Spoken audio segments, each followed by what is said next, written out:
Hey there, welcome to SharkCast Pod, a podcast dedicated to the greatest sporting club in the history of the entire universe, the mighty Cronulla Sharks. This show is brought to you by Dyson Logistics, the Royal Mail Yacht Club in Port Hacking, and Jason Hawes at Cripps & Cripps Real Estate. My name is Sam Shinazzi. I'm an OG from 2015. What a great year to be an OG and start a podcast with your mate Adam, and then the next year you're holding up a trophy.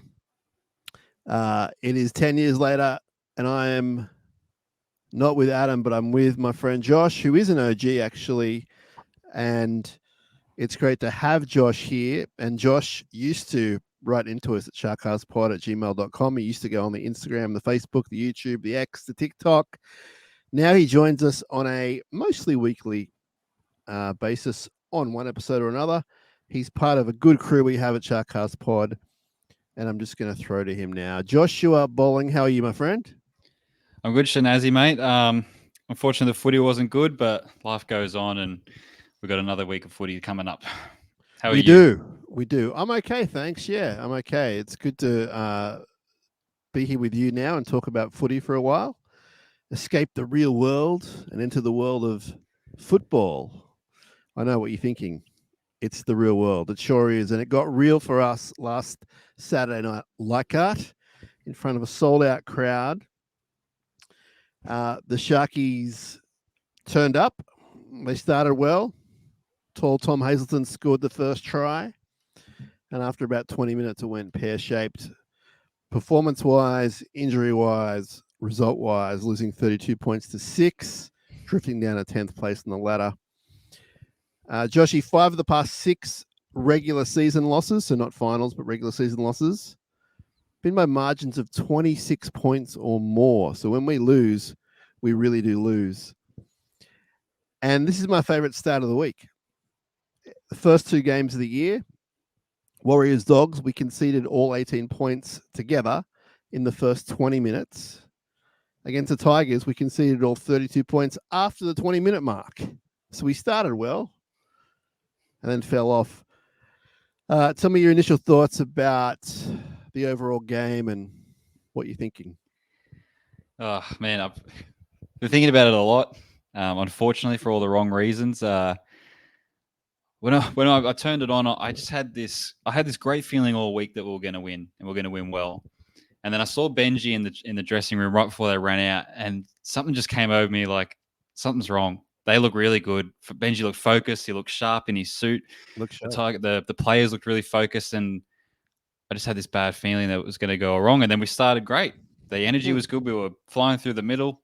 Cam McInnes was making a lot of great inroads and scored that first try. And I was like, here we go. All right, we're back. It's all good. And then it didn't get any better from there. We got to point out, I think, first that the Tigers were exceptional. I thought they played really well. And if they'd play like that against most teams in the comp, I think they would have pushed and if not beaten most of them. They were really on. Api Coruscant, one of the great hooking performances I've seen in a long time. But it just seemed like anything that could go wrong did.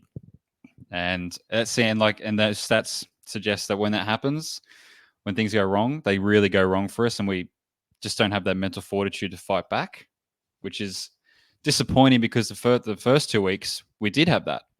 And I thought maybe we'd turn that corner and just seemed like went back into our old ways. And look, the injuries certainly didn't help. And I think a lot of those, it's like that bundling snowball that just keeps getting bigger and bigger. Just those injuries, like the guys were out on their feet. Yeah. And I think people sometimes forget that these guys are human and they do get tired, and like tackling 100+ kilo blokes for 80 minutes takes it out of you and getting smashed. I don't want to make any excuses. I thought they were pretty dreadful.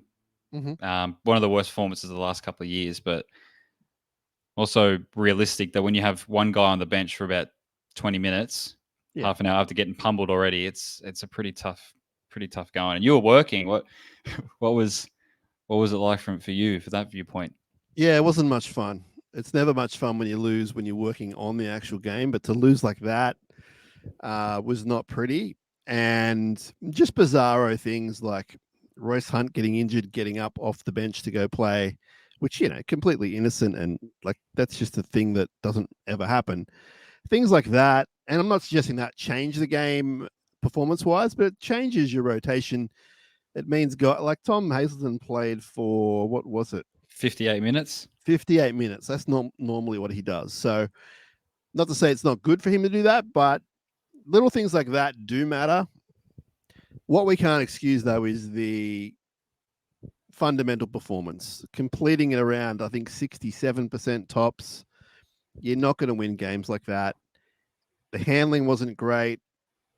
Overall, the defense was average. I wouldn't say it was below that. It was just there were some arsey tries, and then the weight of everything just sort of went through them. I didn't think defensively we were kind of found out. It was just one of those games where they ran away with some tries. Kicking out in the full twice, the Trindle mishandling of the kick defense, falling over, they scored a try. Things like that don't normally happened, and it sucks. Yeah. You hope it's a one-off. I'm the sort of person, as most people know, I'm not going to really bag Trindle, for example, for that try that he caused. He's completely to blame. But you know what? At least he was there trying to clean it up, and he got it wrong. Exactly. Yeah. And for that, and we were praising him in the first 2 weeks for doing the same thing. So he was there. Nico not bouncing on that, not dropping on that ball when he had the chance, and then was it Appy or one of the guys ran away with it and they scored from that. Just the 1%ers were not happening, and I'm sure the coach would be into him all week about it. And when you get mail, which we have week to week about the coaching performance and that kind of thing, and not to say the coaching performance was amazing this week, but things like that, you just shrug your shoulders and go, there's only one person to blame, and it's that person in the moment who could have changed it. It's not the 12 other people around him or the coaching staff. So I think they're going to learn a lot from that. I'm pretty sure they're embarrassed by the performance and the result. So they should be. Yeah. It was just one of those things. The captain said in the press conference, it's not good enough. It doesn't represent the jersey. We all agree with that. And I don't think it's like end of world stuff. Hey, Josh, you don't muck around with that microphone too much, please. Just try and keep it nice and still for us. Is that cool? Yeah. Yeah. Oh, we lost you there. Give us a little something. Hello. Can you hear me? Beautiful. Thanks so much. And we move on, and we're not going to move on in this episode. We'd love to talk about the West Tigers game. I didn't think too many people stood up and kind of would look back on that game fondly. There were a couple. I thought Sione Katoa had a great game, ran for almost 180 meters. Sifa Talakai, again, in beast mode form. And I thought Ronnie had a strong game as well. They all had some faults in their game, but those three guys for me were the highlight. I also thought Tom Hazelton did a lot in the 60 minutes he was on the field. What are your thoughts, Josh? Yeah, I agree. I think the outside backs tried to get us going. It's just so hard when you're just pinned in your own end for close to the entire game. Tigers kicked well, kick chase though. I mean, they were really on. Like the crowd was behind them as well. I just think, like you said, like it's just a lack of execution on a lot of plays. Like especially when we were still on top and playing well, we went to the left, looking at a try, and the ball just goes flying past and hits the deck, and we lose 20 meters, and that's when it kind of never really recovered. And I think like that Nico one with the drop, that's when I thought we were in trouble. Like that's a 1%er. Like I didn't understand what he thought he was like. Did he think it would touch someone and he was offside? Like I don't even understand what was going through his brain. There was a thought that maybe Will Kennedy was nearby and maybe he thought he was going to get it. I'm not sure. I mean, hopefully we don't see that again. He's a pretty urgent kind of player in most situations, and he obviously had an off game. And whilst we don't want to see these things happen, they do. And he is our big time player. And sometimes if he has an off game, you hope those around him can kind of manage that and rise above, but it just wasn't meant to be. And what did you think about Jack Williams on the edge? Do you think that I think we lost his impact from the bench? Yeah. Yeah. I think hindsight, I think we should have started Burns. Just because he didn't get enough ball. We lose that impact off the bench. we lose that leg speed as well, which isn't as effective out wide. I mean, he tried hard, but it was just like we didn't have the ball. They didn't really, they didn't really get through him. I don't recall any big mistakes or anything. Like he was still trying. He's just not as effective on the edge. It's as simple as that. So I think hindsight's 2020. Obviously, like if we could go back, you'd start Billy Burns. I think that my biggest issue with the game was the offloads. Yeah. I mean, they had from going off the stat, they had 15 offloads to 8. And there was a point in the game that I cannot get out of my mind of when we tackled the guy, I can't remember who it was, and Blake's over the top and like has his hand placed on the ball, like as softly as a butterfly. And then the guy just pops his arm out and offloads, they make another 20 meters. And it's just those little things. It's like, if you've got your hand on the ball, you've got to wrap it up, like put some pressure on it. Like you just kind of let him do it. Just really frustrating. Like the fact that we were also down, these late offloads, we already made the tackle and input energy into it. And then we've got to go and do it again, conceding another 10 meters. And it just happened over and over again. So it did happen repeatedly, especially in one bracket of the game. And there is a bit of mail about it, and there's been a lot of talk about the offloads. This year, only 3 games in, we're ranked at like the sort of 11th for most, so probably 5th or 6th worst, maybe 7th worst team for offloads. It's only 3 games. Last year, I think we were around the middle. It wasn't as bad as people thought. And I've sort of maintained that idea that it's not how many they do, it's when it happens. So obviously double in this game, which is never good, especially when they stick. But the worrying thing is you can see it happening and they can't slow it down. Now, maybe that has something to do with the extra minutes and the fact that they're a bit more gassed than what they normally are in games, because the weeks prior, they weren't as bad. Now, coming up against Canberra, which we'll talk about later, and they tend to offload, especially against us. So it'll be interesting to see how defensive-minded we are with that. I thought that, we missed the guys that were injured, particularly Britt and Nickera, and then we missed the added impact of Toby Rudolph's. Even a guy like Dale Finucane playing minimal minutes, it's never good, and especially when you're down so many guys on the bench. And the fact that we gave them a sniff at half time when they were leading, that wasn't a good sign, I thought. In front of that big crowd, the second half was always going to be tough. I didn't think it'd be that tough, but they really stuck it to us in the second half. Yeah, I think they scored not to, like, just before halftime, if I'm correct. That was a killer blow because it got the crowd really going. And then they go into halftime with, the big standing O's and they're all fired up. And then we're just, that was a real stab in the heart because we had to come out and score pretty much straight away to try and get back into it. And we just, the legs were gone. I think the minds were gone. And when you lose it like that badly away from home, it is so hard to wrestle back. Yeah. So this, I know that the coach always says we love to play in the big moments, play in the big atmosphere, and that's what that was. But I honestly think that most clubs last Saturday night who had the injuries that we had, playing in that atmosphere against that team, playing that well, would have struggled. Now, that's not me wiping a slate clean going, don't worry about it. There's something to worry about. But that was a tough environment, tough game. As you said, Benji's got the suit on. They're coming off a whipping the week before. Knives are out. And that's not why the Sharks lost. But all those things made it so hard. And they go and complete at 67%. It's not going to happen. And I guess in the moment, that's hard to change. And we do look to key players to kind of do that. And it didn't happen. It was the opposite was happening. They were having horrific games. And now they have to move on. They've got that out of their system. I I don't know what else to say about it, Josh, about the Tigers game.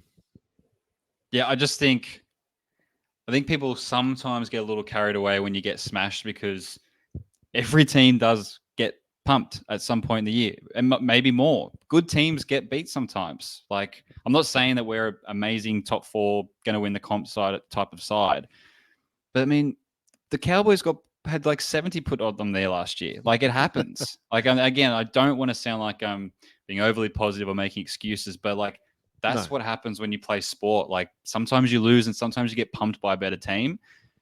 With all the injuries and everything on top of that, like, it just really exacerbated everything. But they should have been better and they should have been more resilient. We're a better side than them. And I liked, if there's one thing I did like, that Nico went for that 40-20 again later in the game and did get it. It did say to me that was like, okay, he could have easily shirked it and just put bombs up for the rest of the night and just said it's not happening. And he went for it and he got a great 40-20. Unfortunately, he threw an intercept about 2 tackles later. But I did like that. I guess there's one thing I did like, that we were still trying to score into like the last minute. I guess that's something that the effort, although it was kind of deplorable, they were still at least trying to make stuff happen. I guess that's something a positive I can give. Yeah, see, I think the effort, like, you're not wrong. It was deplorable, but then at the same time, you're saying, and I'm agreeing with you, that the effort was actually still there. Like, the scoreline doesn't say that, and the drop ball doesn't say it. But down to one man on a bench, they didn't. If they'd crumbled up and just crawled away, they would have lost by 50. Yeah, they did what they could to save face. Whether they save face or not, that's up for debate. But the worrying thing for me is that it happened in round 3, coming off 2 really strong games. Now, if I throw in the injury stuff, I'm happy to live with that and go, that didn't help. But if you just look at it on black and white and go, went to New Zealand, trailing, came from behind, won, better team, Dogs, physical game, went with them in the first half, rolled them in the second half, you wouldn't think you'd go to Leichhardt and lose by 26 points. So that's a concern. Yeah, it is. And I guess to your point about, kind of being behind in the Warriors game and coming over the top of the Dogs in the like later in the game, the difference with that and the Tigers game is that we didn't have that impact off the bench that has turned the game both times so far, which is that Jack Williams, Tom Hazelton double punch. Good point. And we didn't have that. And that's basically when we've turned the tide in both games. We've stayed in the game, and then we go, bang, here's 2 big guys. They're coming at you with leg speed and tossing blokes around. We didn't have that. We had no one to bring on. No, it wasn't good. We'll talk about the bench for the upcoming game in the later part of the show. Joshy, let's wrap there for now on the Tigers game. I don't know. Hopefully we never talk about it again, because it wasn't much fun. If we repeat actions like that, then we'll have to talk about it again. But hopefully we learn from that and we move on. Let's give our friends Dyson Logistics a shout out. They've been with us since day one. They offer tailored and reliable end-to-end logistics services. They have a thoughtful and careful approach to freight and custom requirements, and they ensure that your cargo gets to where it's going quickly, efficiently, and affordably. Local service delivered globally. It's not just their motto, it's what they strive for every day. They are friends of the show. They are season ticket holders. They are lifelong members of the Sharks. You can call them on 028 339 1844. That's 028 339 1844, or go to dysonlogistics.com and tell them that we sent you to them. Joshy, better news for the Newtown Shark Jets. They won 25-24 with a clutch field goal from Niwai Peru in the last minute of the game, defeating Western Suburbs at Lidcombe. Can't get more old school than that. They play the Raiders at Henson on Saturday, also old school, 3:00 kickoff, if you're able to get to that. Jersey Flag Sharks play the unbeaten Raiders on Sunday. This is the game before the NRL clash. You can go down and check them out. 4:00. Last week, unfortunately, losing to West Tigers 38-18. The Harold Matts and SG Ball Sharks host the Roosters in the last round of the junior rep regular season on Saturday. And the Lisa Fiola and Tasha Gale teams are playing against Illawarra. The Harold Matts side is in 5th place, and they've pretty much locked up playoff positions. SG Ball have a chance to make the finals, but they need to win and have a few things go their way. And the Lisa Fiola team will not make the finals, unfortunately. And Tasha Gale Sharks team will make the finals. There's a bit of up and down there, but that's the latest news in the lower grades. Injury reports, Josh, and there's quite a bit of it. Dale Finucane has a fractured eye socket. He'll be out for 2 to 4 weeks. No operation required. Are we suggesting he was concussed as well there, Josh, or is that not a kosher thing to say? He looks pretty concussed to me. I mean, if I fractured my eye socket, though, maybe I'd look concussed as well. So yeah. I thought maybe someone had said it had happened and they were listing the amount of concussions he's had, but I don't know. Maybe they were saying that. They were saying that they couldn't stop the bleeding from the first one as well. In the commentary. So like when he did the first one, like he was just bleeding nonstop. They couldn't stop, and then he hit it again, and then it all just went to you know what. Gotcha. Yeah, gotcha. Toby Rudolph is set to miss 4 to 6 weeks with syndesmosis.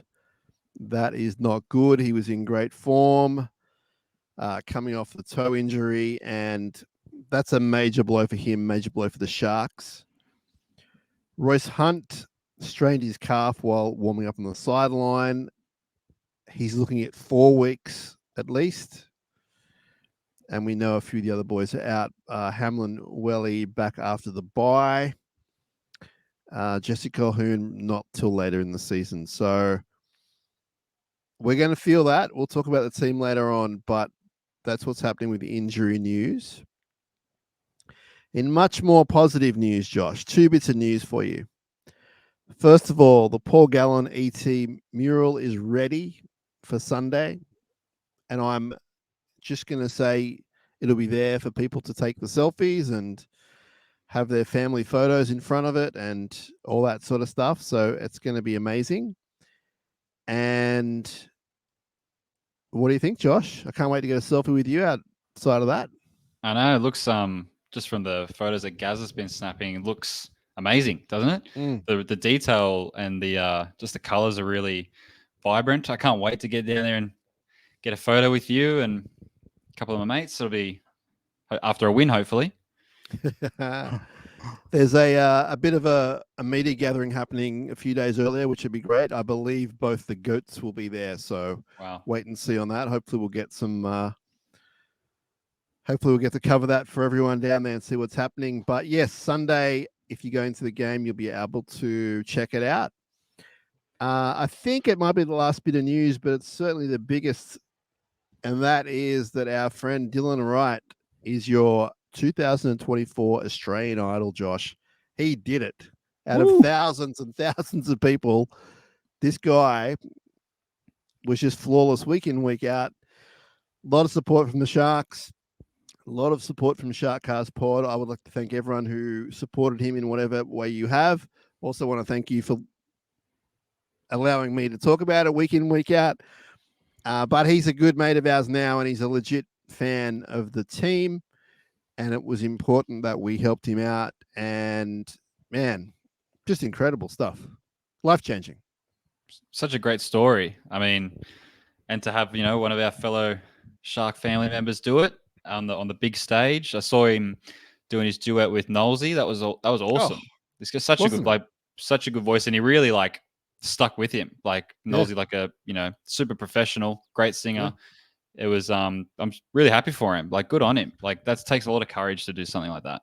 It takes an amazing amount of courage, and then to keep doing it week in, week out. And we got a bit of a glimpse of behind the scenes with him.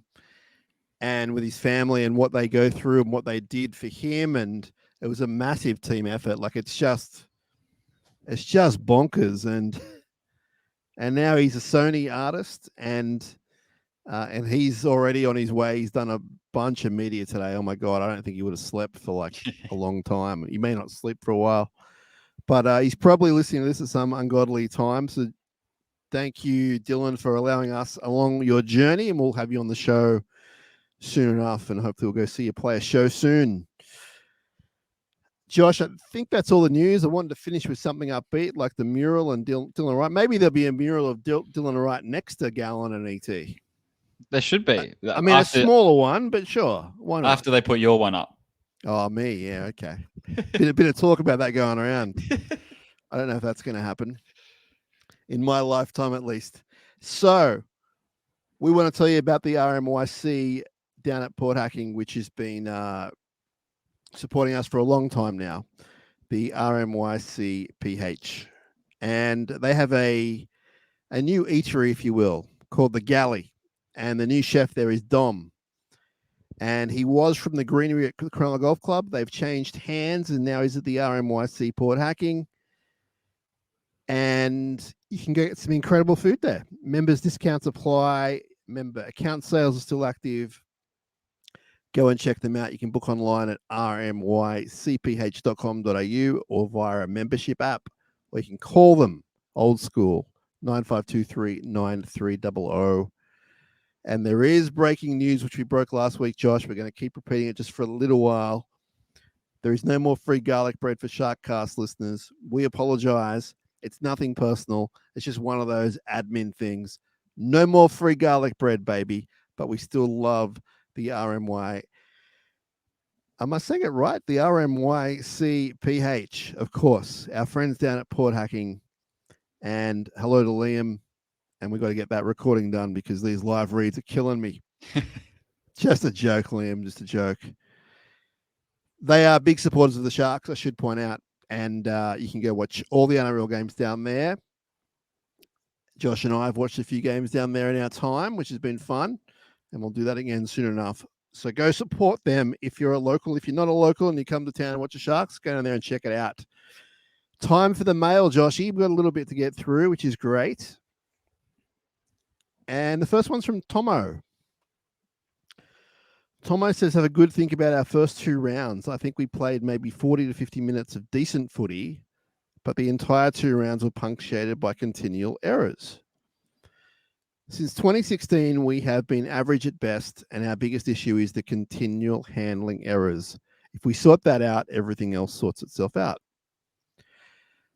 Probably the biggest concern is that our $1 million man has not fired a shot in 3 rounds, and he looked as if he didn't want to be at work. Love my Sharks, always will, but that game was one of the worst I've seen us come up with. I can't see how the injuries could be an excuse, just not good enough. I enjoy the podcast. It's pretty positive, which is good for me as I love my Sharks, can be a touch negative as well. Thanks for being in touch, Tomo. First thing I've got to point out, and it's been said a few times now over the past few weeks, Nico is not our $1 million man, not until next year. Is that correct, Josh? I believe so. This is the 3rd year of his 3-year contract he initially signed. He will be the $1 million man. And I know what you're saying. I'm just pulling you up on a technicality because I feel like doing that. Now, handling errors have been a bit of an issue for a long time.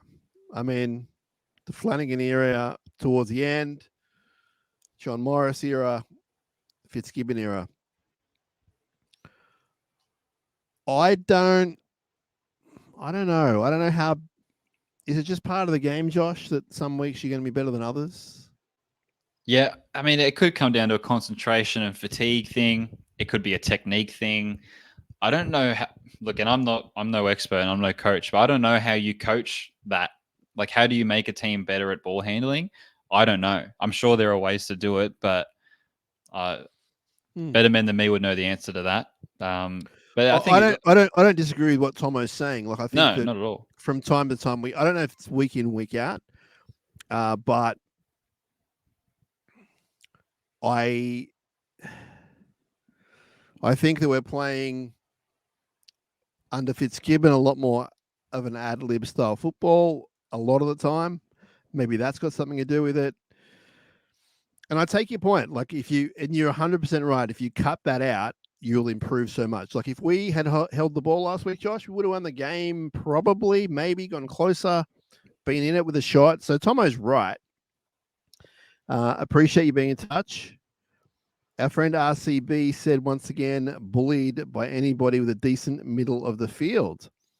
I think Fitzy is really poor with his bench. Tactically, he was shown up. Williams got moved to the back row and ran 7 times for 55 meters. He's usually a 100-meter man from the bench, yet goes one pass wider and he's gone forever. Did he fall in the hole Kate Middleton has been hiding in? RCB has a real knack of phrase and turn of words. Do we want to talk about that? I don't know much about it, Josh. I know that she was missing. Everyone freaked out. They put out weird photos. And eventually she was forced to say, I've got cancer. And I thought, this is not a good world we're living in. Yeah, it's getting worse. And the football is all we've got left. That's why this loss was so hard. I might leave that one alone. We'll stick to footy. Did he fall in a hole? No, I just think that when you're one person off the middle of the ruck, maybe you get less ball. Maybe that's how it is. I don't know. Well, I do know. I think that's what happened. It's hard for him to sort of run into the line and do the hit-ups he's doing if he's not in the middle. So we'll see what happens this week with his different role. You say 67% completions or some garbage. Why does the club disrespect the ball? How do you change that? So that's harking on what Tomo said. For me, the worst play of the game was Toby Rudolph ran through an offload, and our players, namely Nico Hines, stood around watching the footy till a better player who wanted to win, and it turns out was dying from gastro, picked it up. The game was gone then. Yeah, I mean, that wasn't a good sign, RCB, and I take your point, and we appreciate everything you do for us and all the correspondence you send, and we love you, RCB, so stick with us, stick with the team, as I know you will. Big game for him this week, actually, Josh. He lives in Canberra, and he's got a weird relationship with Canberra, man. Like, he obsesses over them, and he really doesn't like them. And if he loses this week, it's like when I lose a derby. It's the same kind of vibe. The pitchforks are out. Yeah, so let's win it for RCB this week, I reckon. Alan says, not going to blame the players, as I assume they were only keeping the game plan set by Coach Fitzgibbon. I don't think Nico would have attempted those 40-20s unless it was planned. Well, I might disagree with you there, Alan. I think that when Nico sees a 40-20, he goes for it. The coach can't tell him when to kick a 40-20. So I'm going to kibosh that one. And then he says, and I think his tongue is firmly in his cheek, although he is serious, don't know if you noticed who was in the coach's box at halftime with Benji. None other than the coach unceremoniously dropped and replaced by Fitzy, Mr. John Morris. Bet he couldn't stop smiling. Anyway, I still think we beat the Raiders at Shark Park and hope for a sellout crowd. So it's not all bad, Alan. I noticed John Morris there. He's a friend of ours. We got lots of friends in this world, and John's one of them, and we wish him all the best. And absolutely, he would have had an extra swagger in his step. He would have had a spring in his step. He would have had lots of things in his steps because of the way that he was let go. It's just one of those things. So I dare say that having John Morris on your coaching staff when you're playing the Sharks in recent times would be absolutely beneficial. Adam says, been listening to all the mail. I know we got flogged, but I disagree. We took the Tigers lightly. I reckon we took them exactly the way they have played for the last 2 years. Not even Benji could have predicted they come out and play like the Storm. That was their best game since the Benji flick pass grand final. And correct me if I'm wrong, Josh, that was 2005. 19 years ago. Something like that. And that's a big call from Adam. Couple lucky tries didn't help. A few rub of the green calls. So Adam's not going too heavy on the team. I don't know if you know this rule with blokes doing big swan dives in the corner. Is it legal for a defender to try and make it, instead of making a tackle, to try and dive into the spot where the attacker's going to be and where he's going to ground the ball to block the ball being put down? So Josh, can a defender, if Katoa's going for a big dive, can a defender like jump underneath him, dive underneath him, and block him? Well, I think some of the more cluey fullbacks do that. A lot, and Right. a lot of cover defenses, they'll just dive almost like under the ball. Like So you if I got was to doing dive for the ball, grab the yeah, ball. just like dive and just put your body where the ball's going to go, or just punch it out. Like you do see a lot of a bit more cluey players that will try and whack at the ball or put their hand under where it's going to be. They should do it more. I've noticed, especially when I'm at the games, if a player makes half a break or even a break, the defender chasing him a lot of the time is doing the swing towards the ball as well as making the tackle. And it's that thing now where you just hold your breath because your guy's making the run. You're like, don't drop the ball. Don't drop the ball. And I think especially when they can't see them. Yeah, and I think it must be a thing now that the coaches want to instill, like from an attacking point of view. If you make a break, you better have that ball extra snug. Like, I think it's something you really need to do. It's like an NFL running back kind of thing. Like, don't let it go. Have it snug there. And just sort of harking on what Adam said.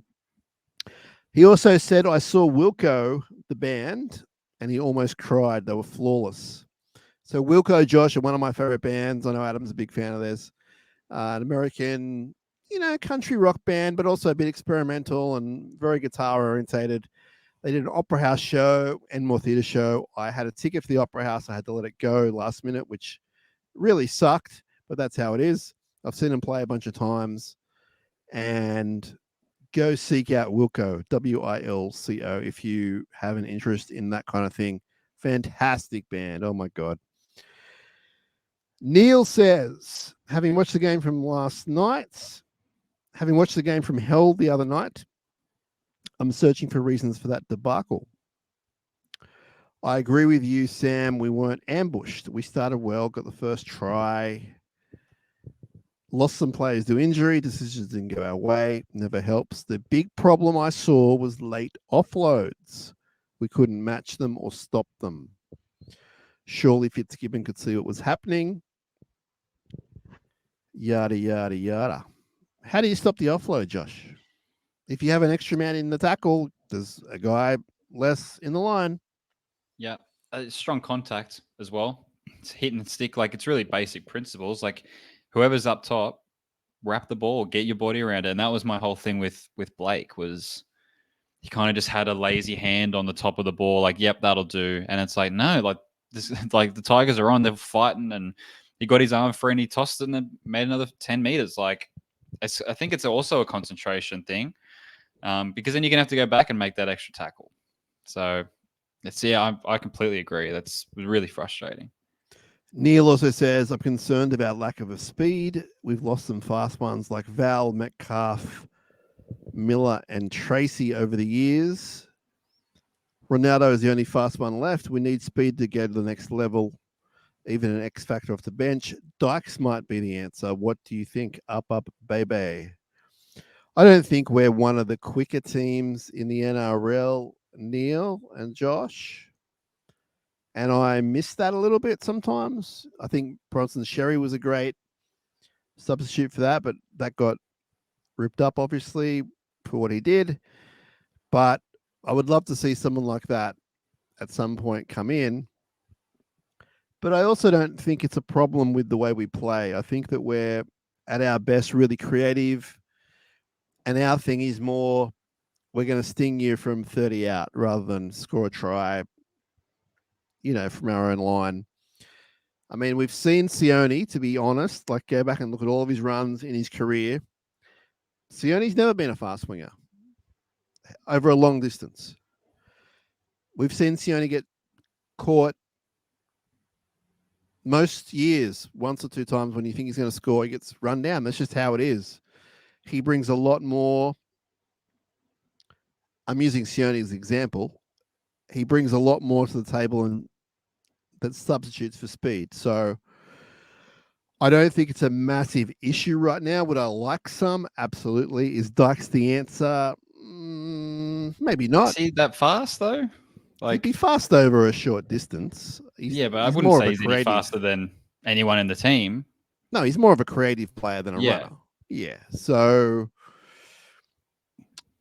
yeah, I don't think that I'd be bringing Dykes in for his speed. Put it that way. I mean, he's young and green and everything, but he's also had about 13 ACLs. So uh, thank you, Neil, for that. Appreciate it.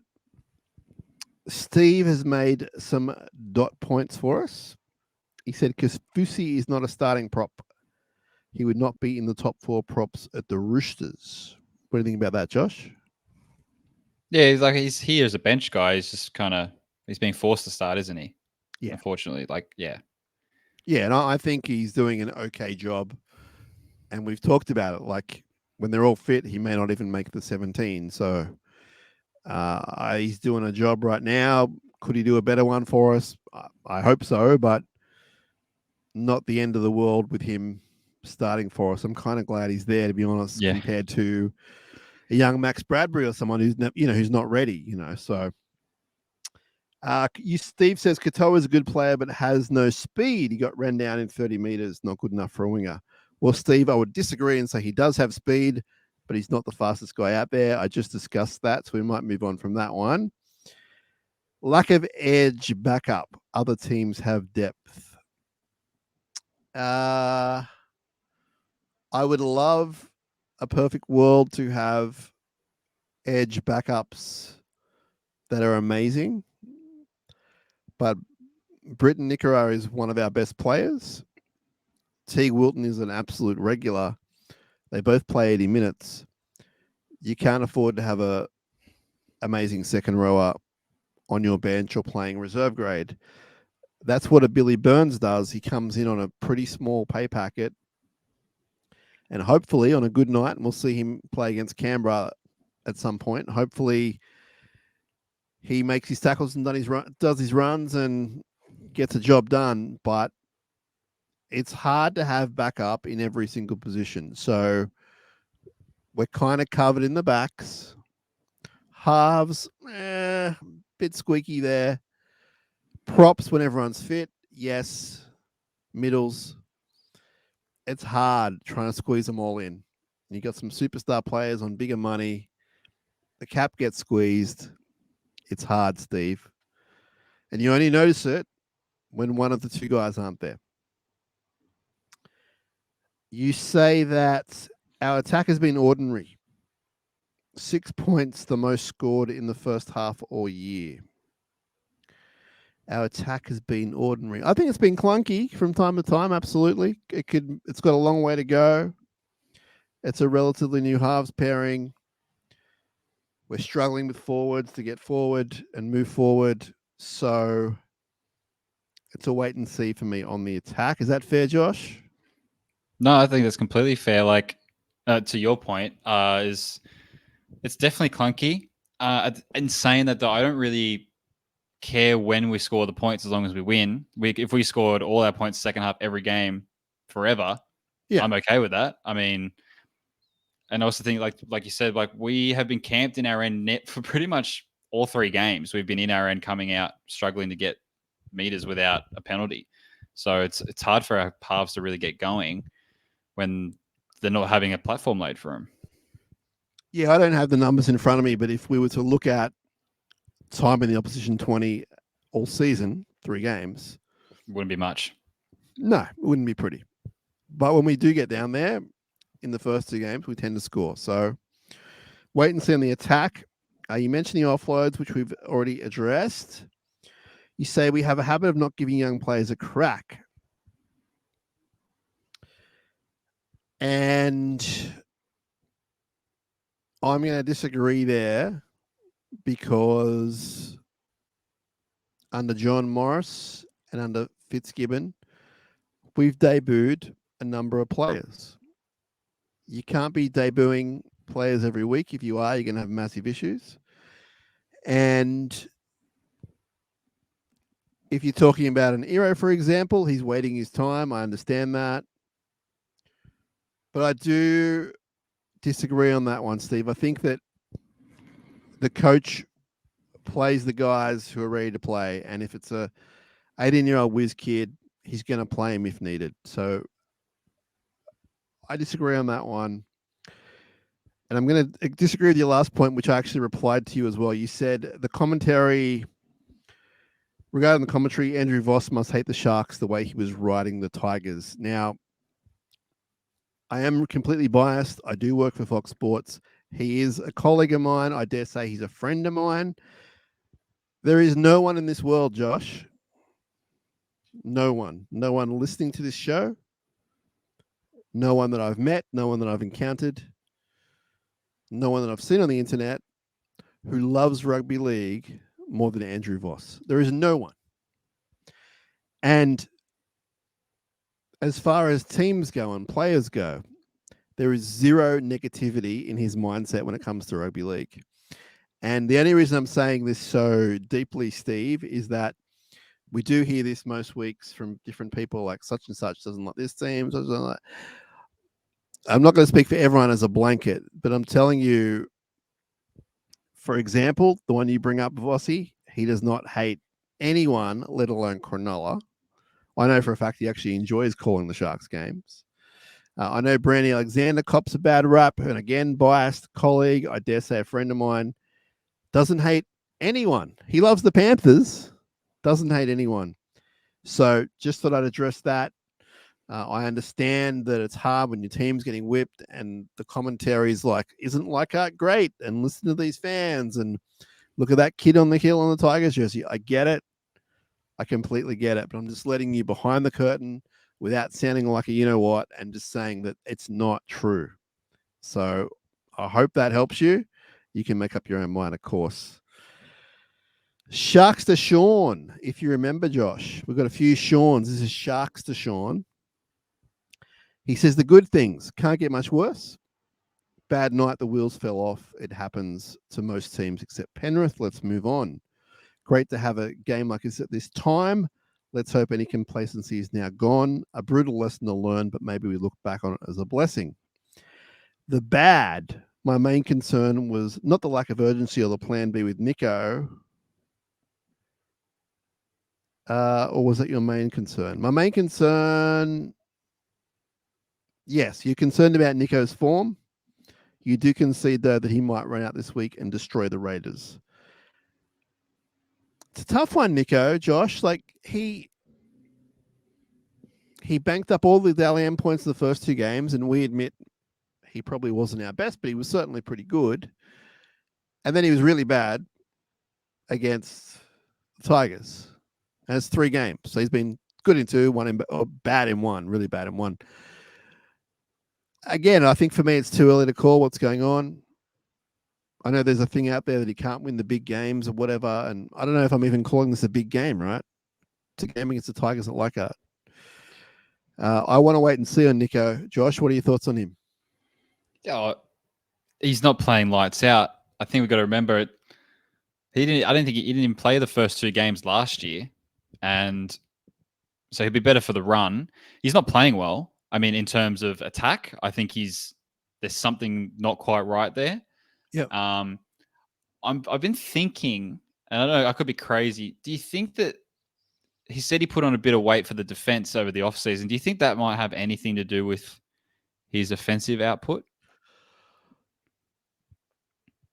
As in he's tackling more, attacking less, or? No, as in like because he's put on a bit of extra weight to help him defensively. Do you think that's maybe stifling his attacking ability? Because he seems to be getting really like jammed and wrapped up when he does run the ball. It just looks maybe a touch sluggish or slower. I don't know. I don't think that's going to necessarily affect the creativity. It might affect the running game or something, but I don't think it's going to slow him down as far as passing and setting up tries. I hadn't noticed that. I hadn't heard about that. It's an interesting take. I'll keep my eye on that. I think it. I think we've come to expect so much from this guy, and rightly so. Let's not forget he's playing his 50th game this week for the Sharks, and it's only, I think, 85 games into his career. So, hasn't even cracked the 100 games. I Maybe think when he 1 gets week. going, Yeah. I think he just needs that one game to, maybe score a try or a great cutout ball try assist, because he's on duck egg at the moment for try assists and tries. I think if he can get one, maybe that'll unlock him a little bit. I do think, though, in both second halves in the first 2 games, he was instrumental in us getting Great. across the line, Yeah. So it's not disastrous. It's more just why are you kicking out in the full twice? What's with the handling errors, etc. There's a lot to work on from that game. Knowing the kind of character he is, I would imagine he's had a big week of training, and he'll have a lot to prove. Let's see how he goes this week. Troy says, I know he's not in the 17, but I'm very happy to see Blake Hoskins named on the team sheet. He's probably not quite there yet, but when he gets his go, he'll be there for a long time. Great tackle technique. I think he's been the player of the year the last 2 years in Flag. And Blake, as far as I can tell, is a back rower, edge lock kind of guy and has a big future. I asked the question if he was related to the other Hoskins, and the answer I got back was, we don't think so. So we'll. I don't think Blake was there for them to ask, but I think that was the thought was he's not related to him. Thanks for that, Troy. Ryan says, great to see Iro get a shot in the centres. Sad it's under these circumstances. Good to see Tukes get another go. He'll be a star. I think this will be a tough game. Thanks, Ryan. Yeah, Iro's going to get his shot. Tukes is back, which is really exciting. I want to see him rip and tear into those Canberra guys. Scott says, Toby, ULA, Dale Hunt, Jesse C, Nicara take 6 forwards out of any side. You're going to be up against it. This week will be one of the great wins if we get up. I hope the fans realize how under strength we are. That's a very mature way of looking at things. I like that. And it's a bit daunting. I didn't realize, Josh, we were missing 6 forwards. I did all the work and I put all this together, but I was like, wow, 6 forwards, that's a lot. It's kind of everything. Well, it's your entire pack and bench, and essentially, like, all those guys would be playing first grade, every single one of them. Yeah, just scary when it's laid out like that. Matt wrote to us and said, "Hey Sam, good win by Dylan Wright last night," and he was very impressed with him and happy that he got the win, as we all are. And he also sent a link for the song he wrote about the Sharks, which we might play later down the track or when Dylan's back on the show. But I do appreciate you sending it, Matt. It's an amazing song, and I really appreciate you being in touch. Steve said, our attack is exposed. We need a change. We need speed. It's time for Fitzy to take off the rose-coloured glasses for Katoa and bring in Stone Street. Move Talakai up front, bring in Iro. Dykes must be close to getting a start. Trindle and Hines need to change positions, and Tukes needs to be part of the 17. Steve said he coached for 12 years in the country, winning 9 grand finals and runner-up in 2. As an ex-coach, I can see the flaws where most people can't. Up. So a bit of coaching advice from Steve, which I completely respect. He's got his credentials there. We spoke about Katoa. Josh, you and I are big Katoa guys. We really like Sam Stone Street too, but at the moment, I don't think there's a spot for him. I think the time will come for sure, but we're keeping Katoa, right? 100%. I mean, this guy's played 80 plus games of first grade. Like, right now, especially, we need the experience. We need all hands on deck. I don't think this is the time to be putting in an Iro for his second game, Sam Stone Street for his first game, and then Dykes. Like, I think that's a little panic stationsy for me. Yeah. Fully respect his credentials there, and I'm sure he definitely knows what he's talking about. He probably knows way more than I do about footy. But I just think, for me personally, I just think this isn't the time to throw the baby out with the bathwater. I think let's just consolidate. Let's get a win on Sunday, and everyone, I think, will just take a breath a little bit. Yeah, with young guys too, you want them either like one at a time to come in, or do it in the off season when you have the whole off season and go, okay, we've got 3 guys who are going to be in the team now. You don't want to do it unless you absolutely have to. But we're not dissing Stone Street. He's got a big future ahead of him, and he looks really good and promising. He's quick. He's tall. He's tough. He's a local junior. We love it. Yeah. But his time will come. Iro's going to be in, so you'll see that. I think Dykes still a little bit away from getting fit and trusting the body to work at the top level. First grade every week. He will be there sooner rather than later, which is pretty exciting. Thanks for that, Steve. Appreciate it. Tighty says, I'm still hurting after the loss, but I'm excited for the next game. Crazy to think a month ago you couldn't fit all the middles into the 17. Now we're struggling to find one. I like a team this week considering the injury toll. I won't ever write the coach or players off after a loss. I like that. I like that too. I also don't think it's panic stations if we lose this weekend. The Raiders have a big pack. I'm keen to see how our fringe guys go. It's a long season. We've missed Brit more than we thought we would. And Tidy says, I'll be in my Peter Burns seat Sunday night. We go again. So that's cool. Tidy be up in the Pete Burns stand watching on. I'll be in the ET upper across from Tidy having a look, or I think that's where I'll be anyway. Thanks for being in touch. Appreciate it. And I want to win this week, so I don't want to think about losing. But I take your point. We want to shout out our friend Matt, our surfing buddy Matt. He's been spreading the word on the social media, and Tony has, and a lot of other people have been reposting our content. So we appreciate it. We encourage you to do it. Thank you very much. Lots of Steve this week. Steve says, I'd like to say sorry to the Sharks in this podcast. When I watch the Sharks live at the ground, they lose. I think I've watched 1 win out of 10. Let's be honest, most players were bad. It's one loss. We'll turn it around. So that's why we lost. Steve went to the game. Steve, you're banned. I'm sorry, mate. We'll pay for your KO subscription. You're not allowed to go anymore. I know for a fact it was Steve's birthday, and it was like a birthday gathering because I think he lives out of town, and he came to town with his brother, and they went to Leichhardt. But I mean, he should know better with those stats. What's he saying? On, Steve. 1 out of 10. 1 out of 10. I hope he still had a good time out. Leichhardt's a good day out still. Like, that's good fun on the hill and full strength alcohol. There's mixed reports there, Joshy. Is it? Some had the time of their life, some didn't. I read out a letter. It's great to see you're up with the show and the content we produce, Josh. I read out a letter from Ash, the historian, and he did not have a good time. Oh, no, I did listen to that, but I've personally have always had a great time at Leichhardt. I've probably been 6 times. There's been lots of people on the Twitter and on the Facebook and everywhere else telling us they had a great time. Yeah. There was an article by a journalist named Eliza. I think it's Eliza Barr. The woman. She's really good. She's a local. Yeah. We follow her. She's a Sharks fan, but more importantly, just a really good journalist. She was there with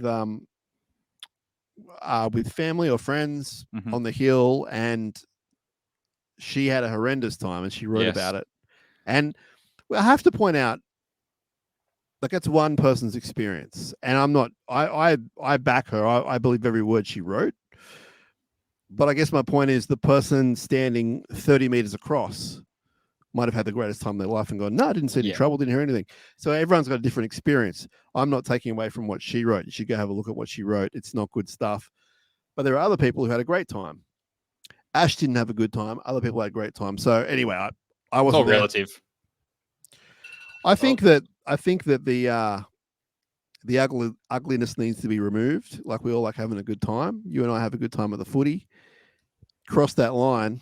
I'm happy for you to be turfed. I mean, come on, it's 2024. Anyway, it can be pretty brutal out there, but it can. It can. Not that it's an excuse, and that shouldn't be, but that's how it is sometimes. I guess that's the point, though, Josh. There's no reason why it should be in this day and age. So we move on. But we blame Steve for the loss, everyone. Yes, Just sorry, remember Steve. that.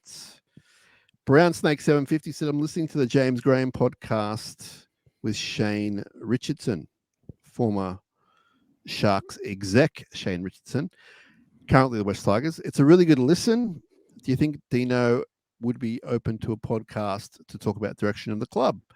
I listen to every episode. Love your work. First of all, thank you so much for your kind words. Really appreciate it. Second of all, I have been in communication with Dino, not about that, but about other stuff during the week. And he is a big supporter of the podcast. He's been on the show before. Adam Newman interviewed him a while back. There's some interviews with him in the past, I think 2 or 3 of them. So he's a big supporter of what we do. And his partner in crime, Steve Mace, he's going to come on the show sooner rather than later. So we'll probably get Steve first. I'm sure Dino will be up for it, but we have our eyes on Steve at the moment. So stay tuned on that one. Andrew says, thanks for the ongoing great content. I respect your thoughts, opinions, and the fact you have more insight into the inner workings than myself. And you've been around them the last week. But my gut feeling from someone who studies human psychology would be there would have been a sign at training during the week that the intensity had dropped and they're on a different mindset than the first 2 weeks. Otherwise, that performance would not have happened. Something has happened for them to turn up so far off their first 2 games that something had to have been different during the week. I hope if the professional coaching team did notice and let it slide as a minor thing, they address it moving forward and don't allow it to happen again. Interesting stuff, Andrew. I know you wrote to us after the game and I addressed that, and that's your reply. I think especially because I was saying that they weren't taking the Tigers lightly, and I stand by that comment. I understand what you're saying. I don't know if that's accurate this week that just happened, Andrew. Like, I just think that it was a bad night, man. It all went bad. And as we said, they started okay. So I don't blame that on the week they had, but I understand what you're saying. You work with the psychology of it all, and you're looking at it from a different angle than what I am. But I just tell you what I experienced when I'm down there, and no one was taking them easy. No one was yahooing. There was some country music on at one point, but they were having lunch legitimately, and I took Toby Rudolph away from his lunch so we could talk to him for our listeners. But when I was there, they were training hard, playing hard, talking hard. So I don't think the coaching staff have anything to worry about there. And appreciate you being in touch. That might be it for the mail, Joshy. Everyone get in touch. SharkCastPod@gmail.com. We're on all the socials, and you can DM us there is the best way to get in touch. Want to give a shout out to Jason Hawes at Crips and Crips Real Estate. There's no better person to help you achieve your property goals. He's a friend of ours now, and he's been supporting the show for a while. Lifelong Sharks fan, lifelong member, season ticket holder, great human being. He's been in the industry of real estate for 22 years or more now, probably, and especially in the Cronulla and surrounding suburbs. He has invaluable experience in every aspect of real estate. If you're thinking about selling, if you're thinking about buying, even if you have any kind of rental questions, anything at all to do with the real estate, get in touch with our friend Jason, 0410 417 450. Tell him we sent you and he will have time for you. 0410 417 450. Jason Hawes at Crips and Crips. Speaking of real estate, Josh, we are back in the house on Sunday, 6:15 p.m. We cannot wait. It's going to be interesting, to say the least. There's going to be the Gallon ET mural up on the wall. We're going to be getting selfies there, and we're going to just experience everything that we love about Shark Park. Copping a bit of slack today on the Twitter from my mate Brooksy about how he wants us to go move to the SFS or some I rubbish. saw that. He's sadly he's not stirring the pot, but Brooksy has a really amazing heart and a big brain, and he uses it, and he goes for it, man. He shoots his shot, and he'll be on the podcast during Derby week, and we'll be able to wrap him about that. But I don't know. I don't know why he's. I don't know. I don't know what I've got to do with this. I don't want to move. Go tag someone Leave us alone. like Tristan, or who else doesn't like him? Jardian. RCB. Clinton? Tag those people. Clinton wants to stay. He just isn't happy about things. We love Clinton. Tag us all. Except me. Everyone but me. That'd be great. We send a shout out to our friend Clinton as well, working the late hours, working the long hours, Clinton. Hope you're doing well, buddy. And the man feels the Sharks. Ooh, his heart bleeds. Black, white, and blue, doesn't it, Josh? Yeah. One of the biggest supporters in the world of the Sharks. Clinton. Oh my God. We love him. Love and him. Love hopefully we could provide some entertainment for him when his drives home at 5 a.m. Yes. Sam, whenever he gets home. Yes, he tunes in on the way home, which is great. I used to work overnights a lot. Like I work a lot of late nights, but I used to work overnights at a different job. And the drive home is brutal, man. And and it was the era. Yeah. I mean, a lot of people know what I'm talking about, as you do. And it was the era for me of Dashboard Confessional. And it was when they released the big album with Hands Down. And I can't remember what was it called. And had a long title. You know, the big mainstream successful album. And I would crank that for the 40-minute drive home, sing along the Dashboard Confessional. It kept me awake. If you're sleepy, don't drive, people. Sharks have named a team. I think I'm so sleepy, I'm getting delirious right now talking. Will Kennedy at fullback, Sione Katoa, Ronaldo Mulatalo, our wingers. Our centers are Jesse Ramian, and Kale Iro makes his second game in the NRL for the Sharks and in general, second game. Kale Iro, welcome back, my friend. Braden Trindle, Nico Hines are your halves. Tall Tom Hazelton starts his first game. I think it's 21, 22 games off the bench previously. Blake Brayley is your hooker. Oregon Kafusi is your other starting prop. Sifa Talakai has moved in one spot, and he is in the second row with Teague Wilton. Cam McInnes is your lock and captain.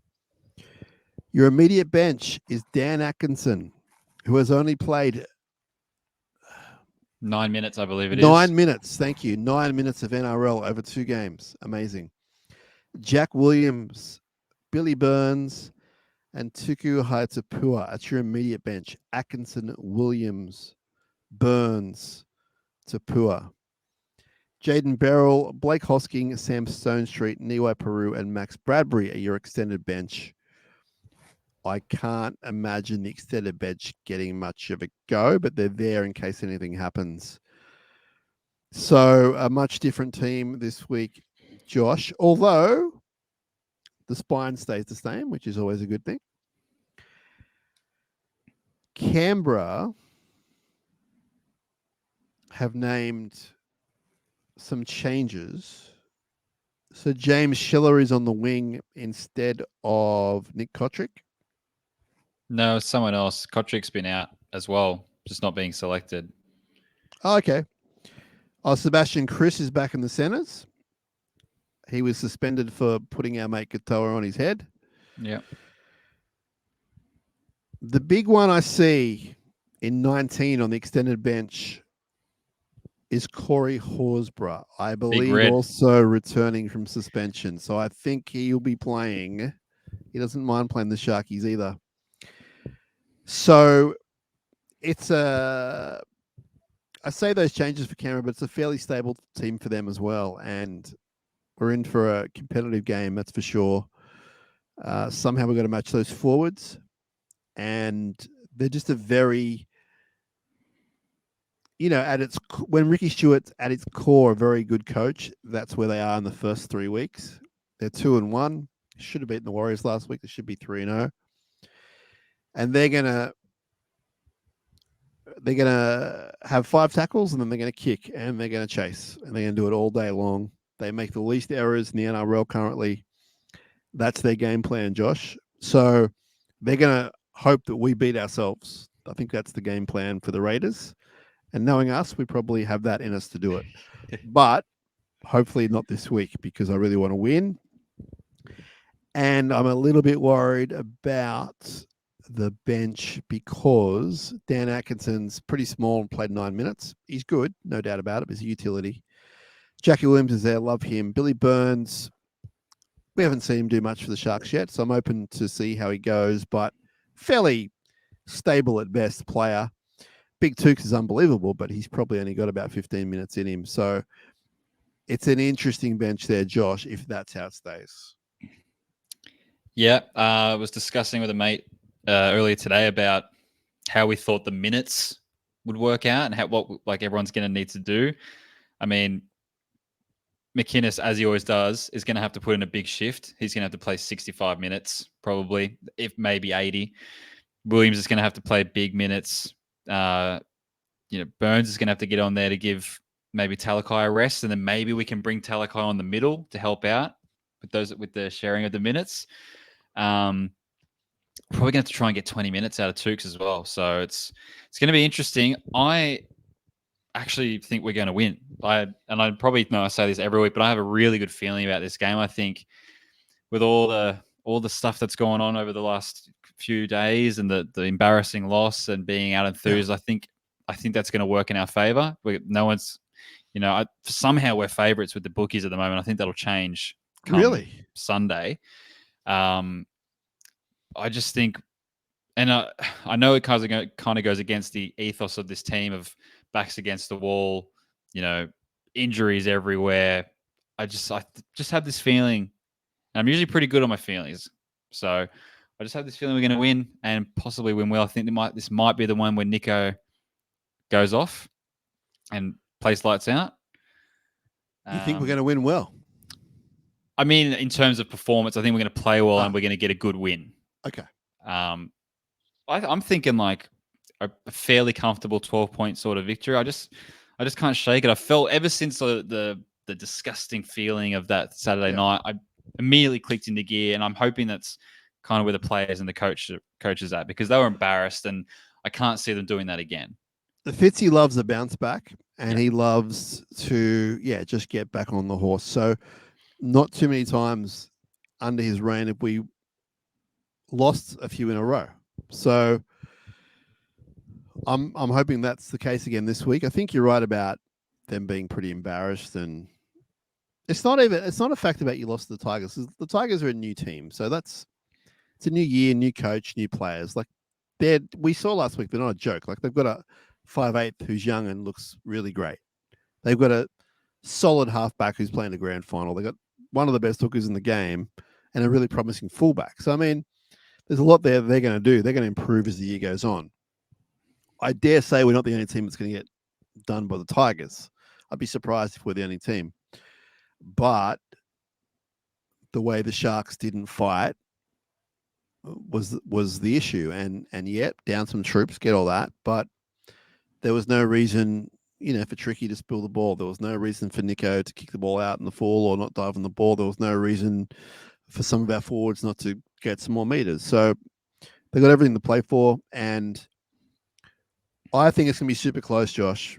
I think that we're going to have to fight for it, man. If they fight, if they can complete well, they can do it. And I'm backing us to do it. I am backing us to do it at home. We lift a little bit at home. And maybe Canberra will take us a little bit easy. They'll look at the squad and go, who's that guy?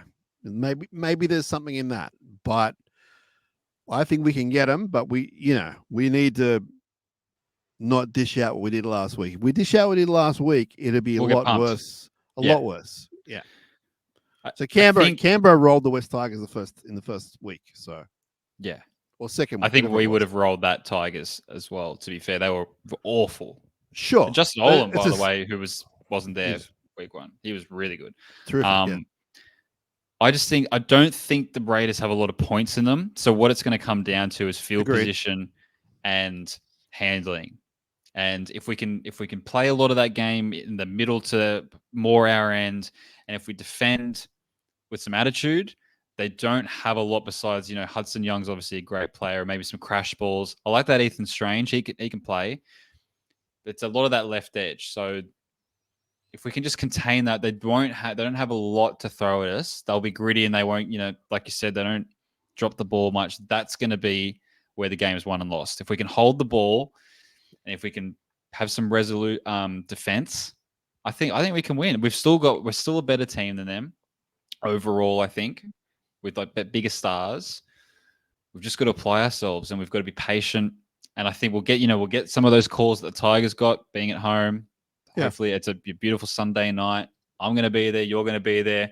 Last time we played the Raiders, Sam, we were both in the ET stand the last round last year and we won. And I'm in the ET stand this year. This game. That's right. That's right. So, you are. Bank it. You are. I mean, guys like Jordan Rapana, who we do find very annoying, they have a lot of skill at certain things. And if you're telling me there's a loose ball, you're telling me he's not going to be the first one on it? Like that guy. Throw his face at it. That's right. That's the attitude we need, to be perfectly honest. And if we can play that way, tough, gritty, 1%ers, then I think you're right. I think we'll get it done. I do worry a bit about the number 10, Joseph Tapini. Yeah, he can play. He's an unbelievable specimen. Papali'i, I don't want to jinx us. I think that he's on the lower end of his, he's starting to go down in his career, but he's still a great player. You don't want to mess with him. The back line is serviceable. I mean, there's some fast guys like Savage. Sebastian Chris has some talent. Tomoko's got the world at his feet. Not sure if he'll get there, but he does. So I maintain we need to go set for set with these guys, need to force some errors, and then we win the game. But sort of team, again, you don't want to give them a sniff. You don't want it to be within 4 points and there's 3 to go and they're on the attack. You don't That's want what they want. That's what they want. Yeah. They'll pull something out. Yeah. And everyone's sort of saying to them that cliche about what they used to say about Shane Flanagan teams. They bring you down to their level. And their level it's not even a street level. It's just this level where we've harped on about it for a few minutes. They're just solid at what they do. They're not amazing. They're not bad. They're not horrific. They get through their sets. They kick. They chase. There's some fluky tries. They score. So I think it's a lot about us this week, Josh. I'd be looking at some of their guys, both pros and cons, but I think it's about us, man. And I think that's what the coach is going to say as well. Like, go out there and play, do your thing. Everyone plays. If everyone plays to their capacity, and I've said this since I saw the team, I think we win. I really do. Yeah. Like, if I look at our team, okay, backline's great, halves are great on their day, etc. But the forward pack, which we're a little bit worried about, Hazelton, Brayley, Kafusi, Talakai, Wilton, McInnes. If McInnes and Wilton can have huge games, if Talakai can kind of either do what he's doing or do 3/4 of what he's doing even, I think we're going to be okay. And it really will be up to that bench of Jack Williams and particularly him and Tapua to really lift that. And they might be saying to the big young bloke, we need 5, maybe 10 minutes more out of you. Yeah. Because Billy Burns isn't going to be the explosive sort. He's going to be the stable, settling type. And Dan Atkinson, I'm not even sure what role he's going to play. I don't think he'll come on and play in the middle lock position. Like, he might, but there's not much of him. Yeah. So I think that he might be... Well, I mean, as we said, he's played 9 minutes of footy. So I don't know if you're going to throw him out as a replacement for McInnes. And I'm only saying that because there's not really anyone else to do it. So we'll see what happens there. Do you think he was picked as just there's not really many guys left and maybe I think erring on the side of caution just in case anything goes wrong after last week? He's maybe been a little timid about, copying an injury to someone else and having no there is a bit of get on there. There is a bit of that, but I think that maybe I would have gone with a Bradbury or someone, and then although I'm not sure of his contract situation, I'm not sure if he's signed to play NRL or not. But I mean, he's been named in the 22, so maybe he is. But I would have maybe gone with him and gone, hey, bro, you're probably not going to play. But if you do, it'll be 5-10 minutes. Yeah. Or whatever the hell Atkinson's going to do. Maybe. But Atkinson does cover a lot more than what Bradbury does. Bradbury's just a prop. So Sure. I say that with a grain of salt. It's all a bit confusing. It's all a bit, you could pick a whole bunch of guys to play on the bench. I do but I think you're right. I think they are running out of troops. Yeah. I mean, from what's on the extended bench, I mean, there's not much left there, is there? I mean, we're scraping the bottom of the barrel, and that's fine. That's what happens when you cop 6 injuries to your starting first graders. That's how it is. But I think what another positive for us is that this is an exciting opportunity for a couple of these guys again to go, hey, like, we need you now. Like, show us what you got in first grade. Like, Iro, this is a year and a half coming since he's last played. So this is a massive game for him. He has to play well. And this is a chance for him to go, hey, if he can get 2 tries and, shut down that edge defensively and run for 150 meters and kind of cover what we're going to lose from Sifa, that'll be huge for him and for us. And like Tukes come back on and say, you're not dropping me again. If he can run for 70 meters in 10 minutes, 15 minutes, like that will be good. With Iro, I mean, Nicker is back the week after the bye or whenever. Is the bye next week, Josh? Bye's next week, yeah. Yeah, so he's back next game, so to speak. So potentially Talakai goes back. But if this works, we're obviously still going to be missing forwards, and maybe Talakai stays and Iro stays. And that may become a long-term thing. Who knows? I think you're right about Big Tukes, because when they're all fit, there's a bunch of guys that don't play. And he's sort of in that Royce Hunt competitive stage. And I mean, if he goes lights out for the next 6 weeks, then maybe the choice is made. So you're right. There's a bunch of guys. I mean, with Iro, the one game he played, he made 160 mixed bag, but second half in particular, but in total, 160 meters, 8 tackle busts. Like, he was fine. I know he had 5 errors in him. Yeah. Yeah, but so what? Yeah, but that's fine. I mean, we always talk about it. Ronaldo's first game. Yep. Go watch that, dude. It was way worse. Oh, it was a horror show. So, but no, you're right. Like, he balanced that out with a really strong performance overall. And also made the mistakes in the first half, had a dynamite second half, which is a great sign as well. So he, on his day, now he was playing wing, so there's some kick return meters there. It's a little bit circumstantial, but there's still meters. He's still running, and he has it in him. We've seen him at the cup level to get some meters going for us. So I hope that he treats this in a different way to the way he treated the trials. But also, I hope he doesn't go nuts just for the sake of it. Like, you know, you got to play smart. If we win the game, then you've played well. You know what I mean? Like, that's all I care. Win the game. Yeah. If we lose the game, then we start looking at reasons why we've lost the game. But he's been waiting. I think he'll be fine. I think he'll have a good game. Canberra, not a bad team to come up against outside. Yeah, I agree.